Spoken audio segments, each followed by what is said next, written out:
Welcome to the Sydney Property Muppets podcast. My name is Kurt Lawther. I am a real estate agent, and with me, as always and forever, is Chris Clark, buyer's agent.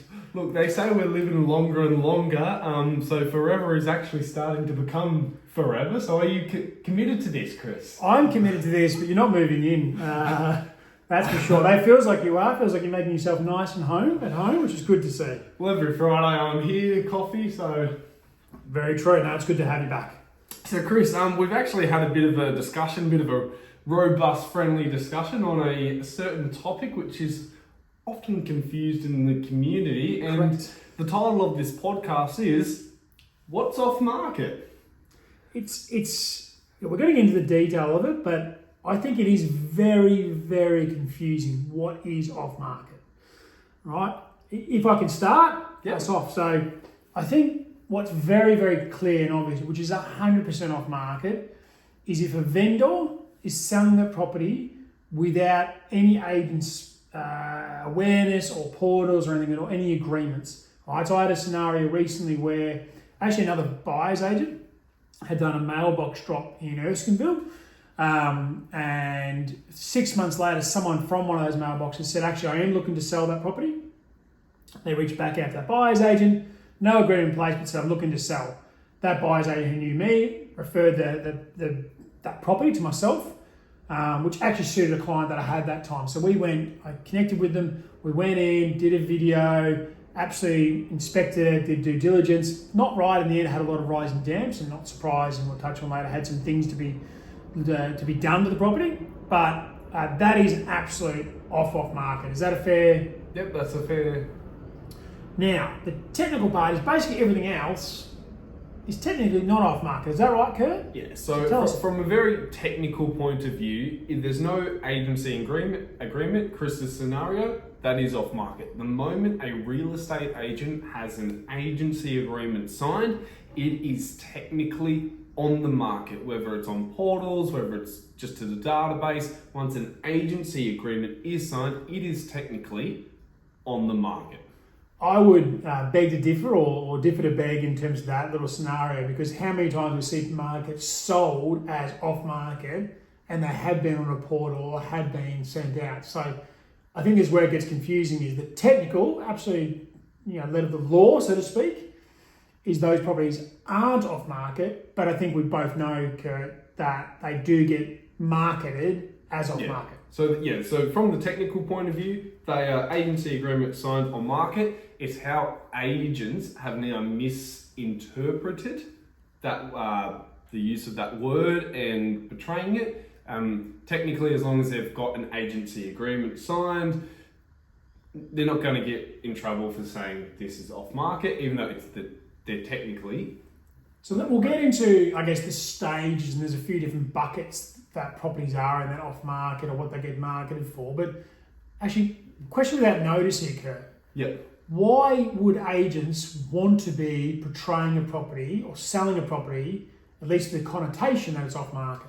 So I was actually going to kind of throw this out, but you've kind of asked the question, is people have this, some people don't want their friends, their neighbours, people coming through the home, and agents portray that they don't have to do that and they can still get an amazing price. Yep. Now, sometimes that is the case, that you've been working with a buyer or a buyer's agent and it's just like, look, if you want this property, you need to pay a premium, and it works. And agents kind of live off those couple things, those maybe couple small results, to be like, look how good we are. So, and some agencies are actually really, really good at that. So definitely not denying, but a lot of agents will use it to their advantage, and really, when you show some data, you really skew the data to your point of view.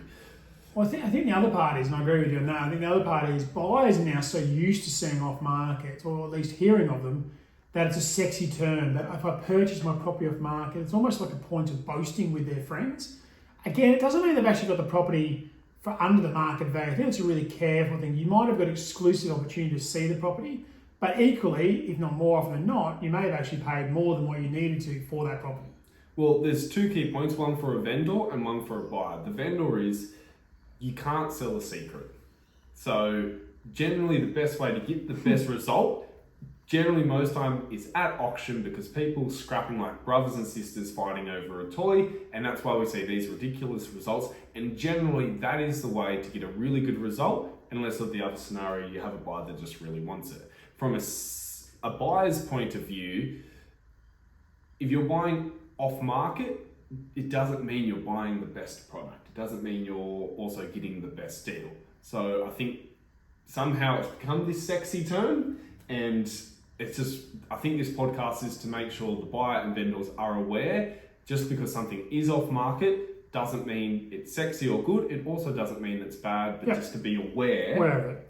So if we step into, I guess, the phase, the stages, for me, there's three next buckets, right? So there's off-market and off-portal, which basically means it's not on realestate.com or domain, and it's equally not on the agent's portal, right? So it is a bit of a secret, the agent's got it, but they are talking to potential buyers, agents, or buyers in the areas on that property.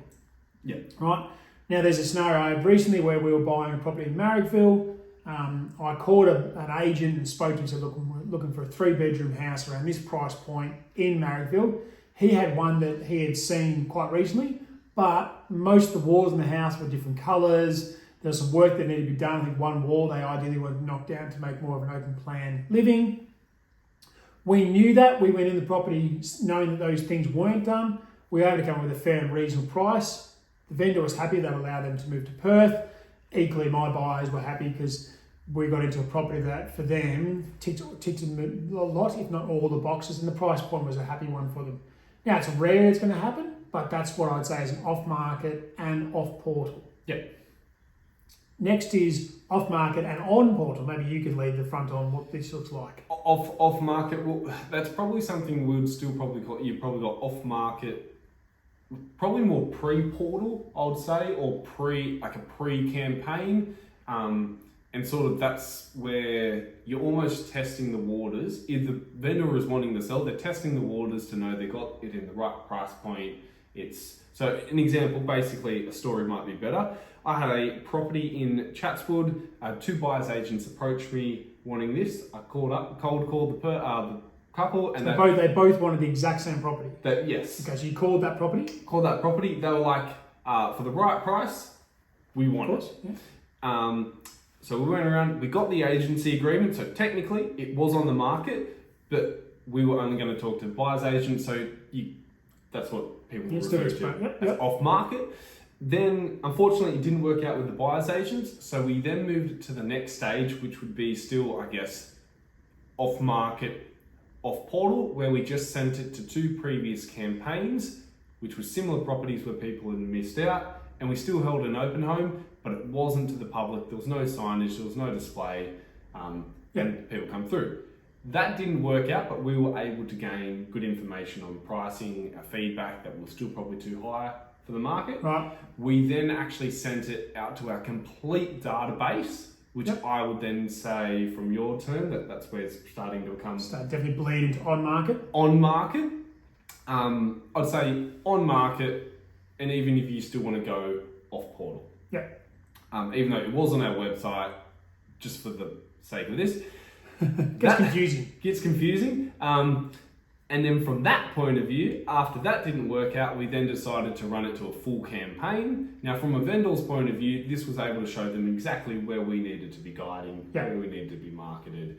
And from there, we've then gone on portal with REA, domain, I think we did both. Either way, it was on one or the other, and we did a full auction. So you took it from, so the story there is, took it from an off market with 2 buyers agents looking at it all the way through to then transact that property. So it basically went through all the stages of off market to completely on market. Yeah.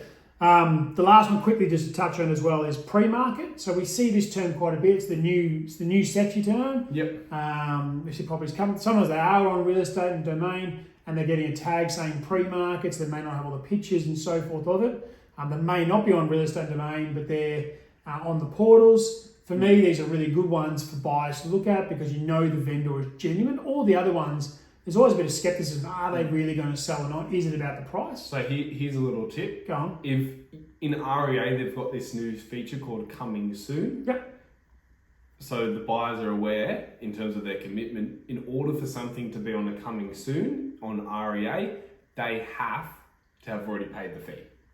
Right. Okay. They've already had to pay the marketing For the portal costs. for the portal costs. So on the coming soon, it means they're already committed, which is why we're always very careful, because if we did a coming soon and someone comes along and buys it, it means REA, they're not very generous. They're not going to be like, oh, here, have your $3,000 to $4,000, whatever it is, dollars back. So that's how you can also tell sort of the commitment level. Domain of something similar, they're sort of more in the works, working on something and sort of releasing something, but for REA. Okay. Well, that's a bamboozlement of different terms from off market. Hopefully that's helped clear things up. If not, please reach out, comment. We'll be able to help otherwise. We'll now move into the 3 quick cues. So opportunity here, Kurt, as we have every week. 3 questions we each ask each other without prompt of knowing, I don't know what you're going to ask me, and vice versa. Bit scary sometimes. Is a bit. And what's the one rule? No expanding or explaining your answer. So please, in this as well, this is purely general. This is purely fun. Do not go and make life-changing decisions, especially of some of these answers. I'm not moving to Canada as I was last week. All right, I'll start this week. Okay. Would you encourage buyers to buy off market? Yeah. Okay. Question 2. Question 2. What is easier to buy from your perspective? Off market, off portal, or on portal, on market? On market. On market. Yeah. What season of the year is best to sell?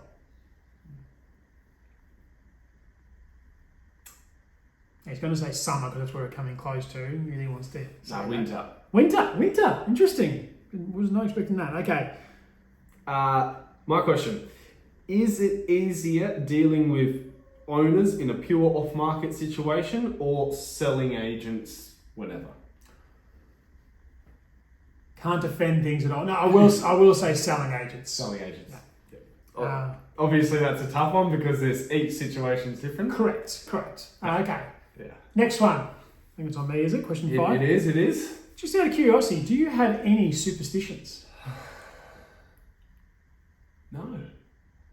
Okay, we're going to circle back to that later on and see. But okay, you can't defend. Can't defend. Here's a question. What language do people from Denmark speak? Is it Danish? Yes! The reason I ask that is I also speak Danish, but a lot of people think they go Dutch. Okay, like you speak Dutch, you speak Dutch, and it's actually Danish. Okay. Dutch is I actually thought it was a trick question the other way around. Well, beautiful. I think, thank you very much. It's been great. I hope you've enjoyed listening for this week's episode of Sydney Property Muppets. Yes, it's been good. Always fun, Chris. Always fun. Please, if you're on YouTube, subscribe. On Instagram, follow. On Spotify, download. And the repeat bell button so you know when it's a new episode's live. We try and go live every Friday in the afternoon, 3 o'clock. So, yeah.